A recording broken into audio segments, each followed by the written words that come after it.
1. Chapter 1. Panic in Boston. Sir, as you may have heard, there was recently a security breach affecting most major networks. We have secured our control systems, and hope to be back online shortly. Which arrangement works best for you, sir? Munich on the 9th or Frankfurt on the 10th? We will credit your account for this flight due to our system's breakdown. I appreciate that and thank you.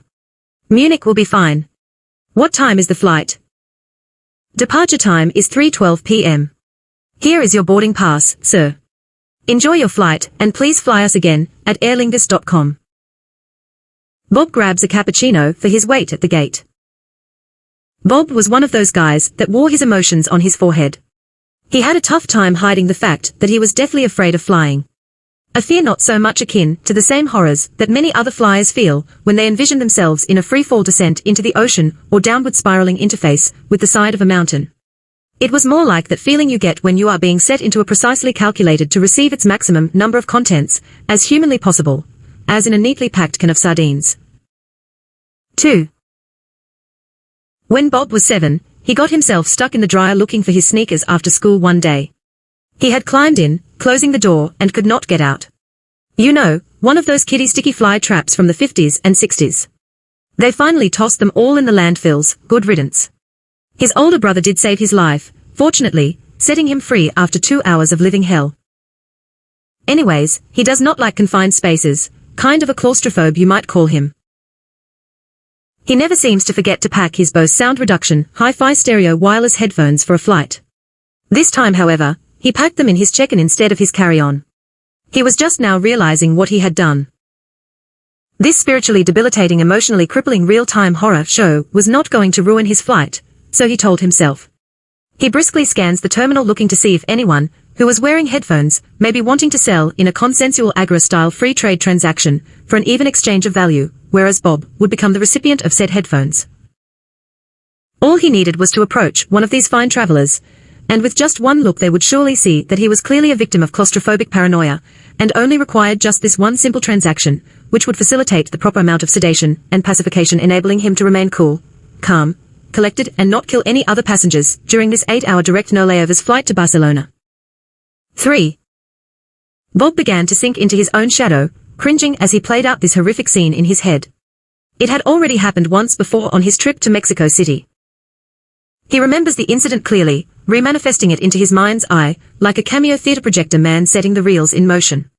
He remembers the 10 trips to the bathroom, the 12 walks around the cabin, 7 times being told get back to your seat.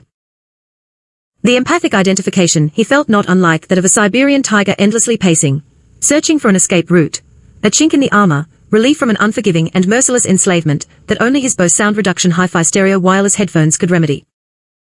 He spots an older woman sitting 2 rows over wearing what appeared to be a nice set. Checking his phone for his running out of options margin, he sees that he needs to act quickly. Brushing off his last-ditch effort brainstorm of sneaking out onto the tarmac, crawling up into the baggage compartment, locating his check-in bag, rescuing his Bose sound reduction hi-fi stereo wireless headphones, and returning to the terminal without getting busted by security, all in time to make his flight.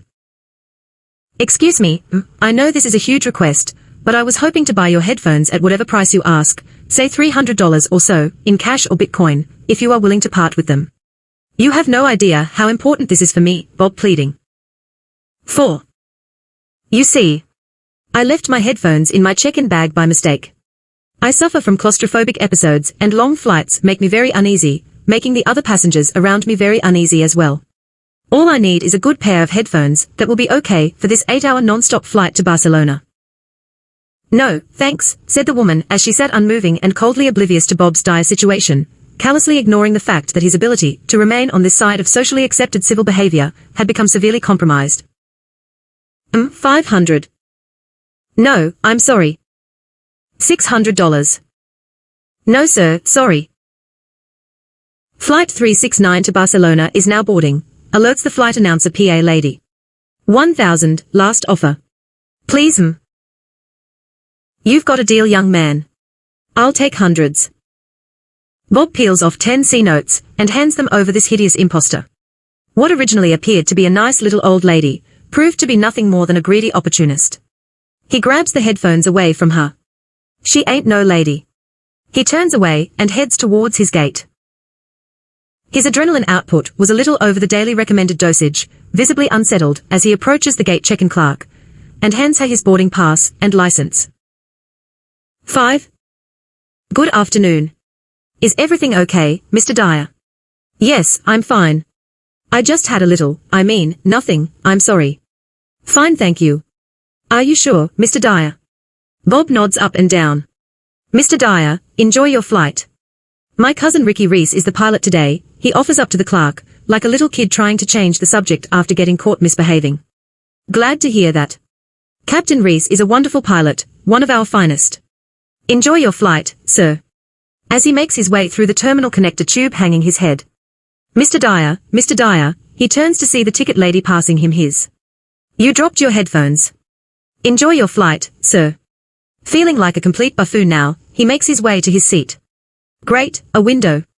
Slumping down, closing his eyes, and massaging his temples, he slips off into Wonderland.